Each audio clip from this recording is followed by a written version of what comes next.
Hello friend, myself Professor HK. Today we'll learn new topic Theorem of Parallel and Perpendicular Axis. Firstly, we discuss how is the theorem of parallel and perpendicular axis are useful. We know that expression of moment of inertia of regular geometrical shape are about their axis of symmetry and are derived by integration. However, every time the axis need not the axis of symmetry. In simple transformation, it may be parallel or perpendicular to the symmetrical axis. For example, if a rod is rotated about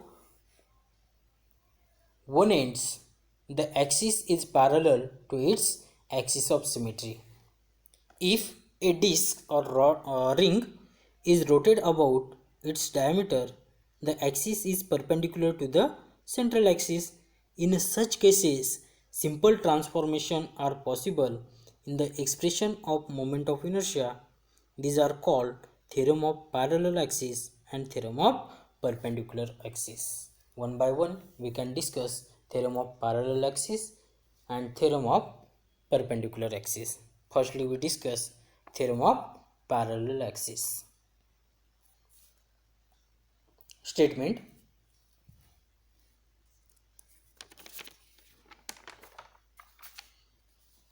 the moment of inertia of an object about any axis is the sum of its moment of inertia about an axis parallel to the given axis and the product of the masses of the object and the square of the distance between the two axes.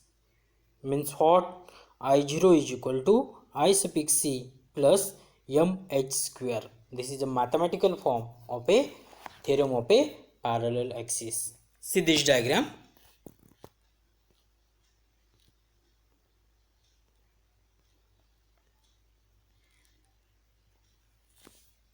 Consider an object of mass capital M. Here first axis MOP, this axis MOP is any axis passing through point O here. Axis ACB, here this axis ACB is passing through the center of mass, here the center of mass C of the object parallel to the axis MOP.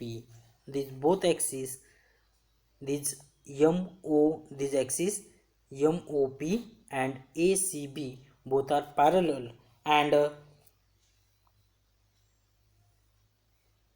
at the distance h from it, the distance between these two parallel axes here is a h. That is, we can write here this CO is equal to h here. CO is equal to h here. Okay. Consider mass of elements. Mass of element delta m. Here is a delta m. This point delta m located at point D, perpendicular on OC. This line perpendicular OC. From produce D is dn. Produce up to here perpendicular to dn.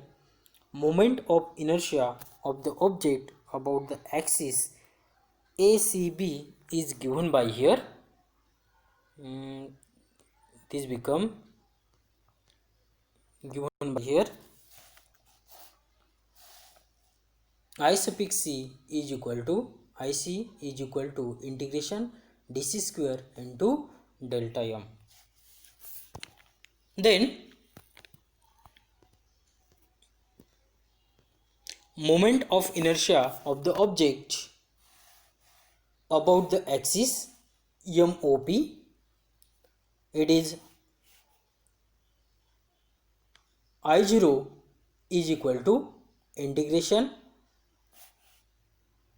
dO square into delta m.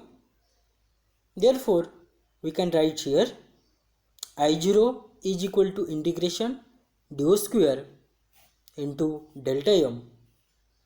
Therefore, here according to Pythagoras theorem, see this diagram here, this is a rough diagram.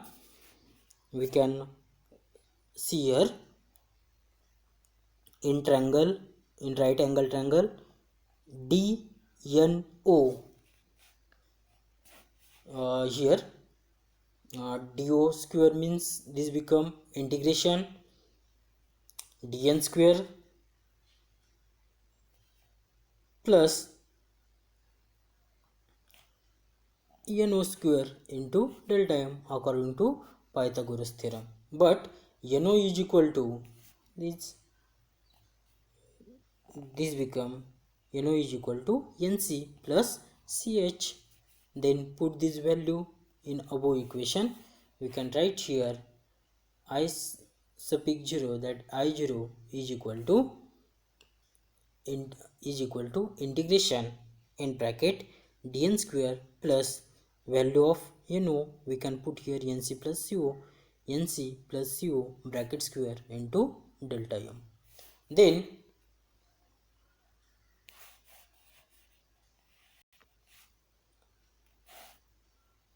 we can write here I0 is equal to integration in bracket dn square plus take here bracket square a plus b bracket square, here we can write here a square plus twice ab plus b square. According to this formula, I0 is equal to integration in bracket dn square plus nc square plus twice nc into CO plus CO square into delta m. But CO is equal to h, here value CO, this value this become h. Then we can put up here, we can write here I0 is equal to integration dc square plus twice nc into h plus h square into delta m. Therefore, dc square is equal to dn square plus nc square according to Pythagoras. This become Pythagoras theorem. Therefore, I0 is equal to integration dc square into delta m plus twice h, taking integration here, integration nc into delta m plus h square into delta m. Now integration dc into delta m is equal to ic square, and integration delta m, this become mass of mass here, total mass here. Integration delta m is equal to total mass is given by equation first. Then NC is the distance of a point from the center of mass. Any mass distribution is symmetric about the center of mass. Thus, from the definition of the center of mass, we can write here integration NC into delta m is equal to 0. Therefore, integration NC into delta m is equal to 0. According to this, we can write here I0 is equal to IC plus MH square. Consider equation number 2. This is a mathematical form of a theorem of parallel axis.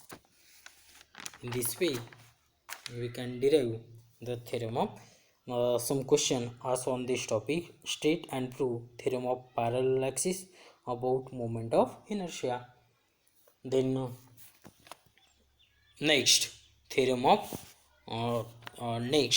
we can consider here the condition under which the theorem of parallel axis are applicable. What is the application of a theorem of parallel axis, or the condition under which the theorem of parallel axis are applicable? In order to apply parallel axis theorem to any object, we need two axes parallel to each other with one of them passing through the center of mass of the object. We can repeat here the condition under which the theorem of parallel axis are applicable.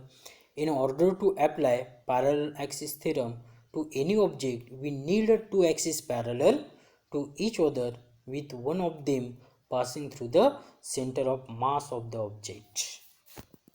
And next theorem is theorem of perpendicular axis. Statement: the moment of inertia of a laminar object about an axis, suppose this axis considered as a z, perpendicular to its plane, is the sum of its moment of inertia about two mutual perpendicular axes in its plane, all the three axes being concurrent. Mathematically, we can write here I suffix z is equal to I suffix x plus I suffix y. Then we can prove this theorem.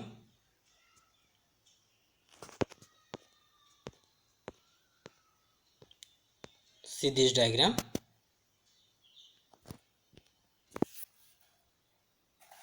Consider a rigid laminar object able to rotate about three mutual perpendicular axes. Here consider x, y and z.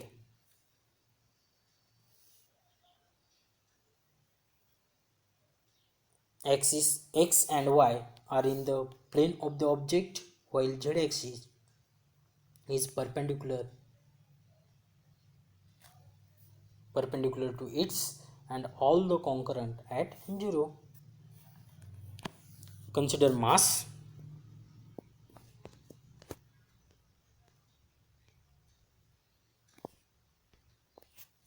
Consider mass element delta m located at any point P. We consider here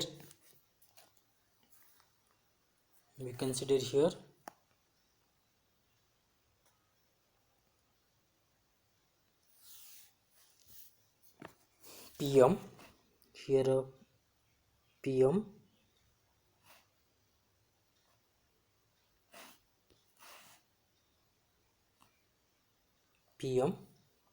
is equal to y, and PN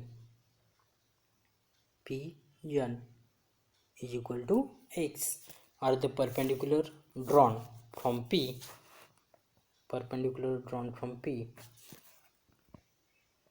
respectively on x and y axis. The respective perpendicular distance of point P from x, y and z axis will be the yx, and is given by, we can write here the respective perpendicular distance of point P from x, y, z axis will then be yx, and this given by square root of y square plus x square. Then if I suffix x, I suffix y and I suffix z are the respective moment of inertia of the body about x, y and z axis, then we can write here I suffix x, this become moment of inertia about x axis, integration y square into delta m.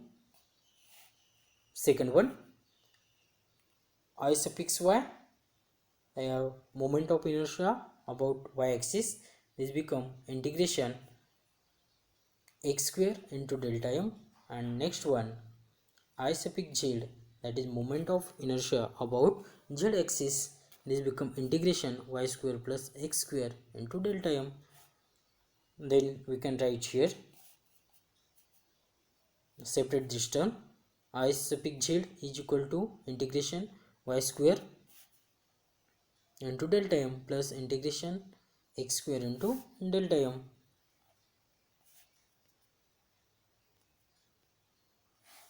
Then we can write here Iz is equal to Ix plus Iy. This is the mathematical form of a theorem of perpendicular axis. Some question asked on this topic: state and prove theorem of parallel axis about moment of inertia. And next one, state and prove theorem of perpendicular axis about moment of inertia. And next point here we can discuss here the condition under which the theorem of perpendicular axis are applicable. Perpendicular axis theorem rotate the moment of inertia of a laminar object about the three mutually perpendicular and congruent axes. Two of them,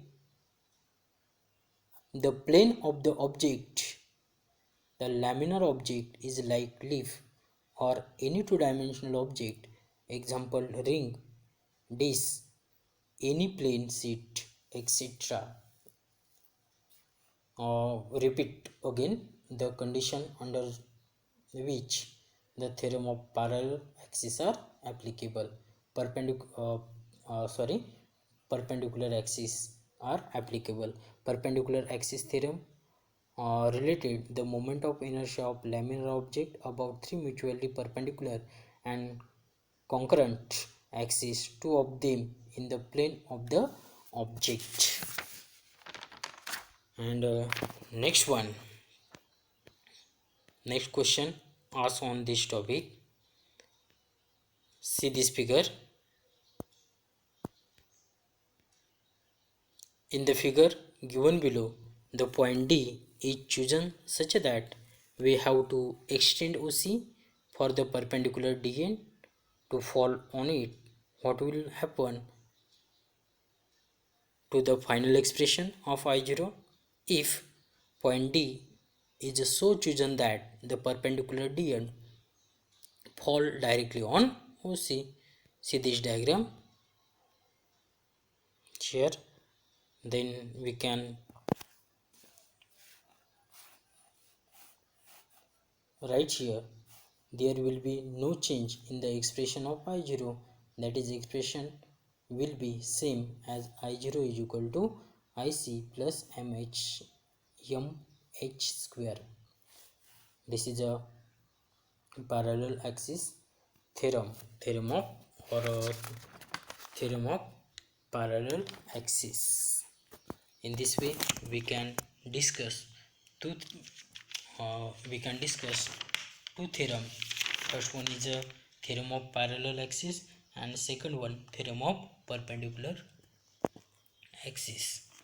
Today we stop here. Thank you.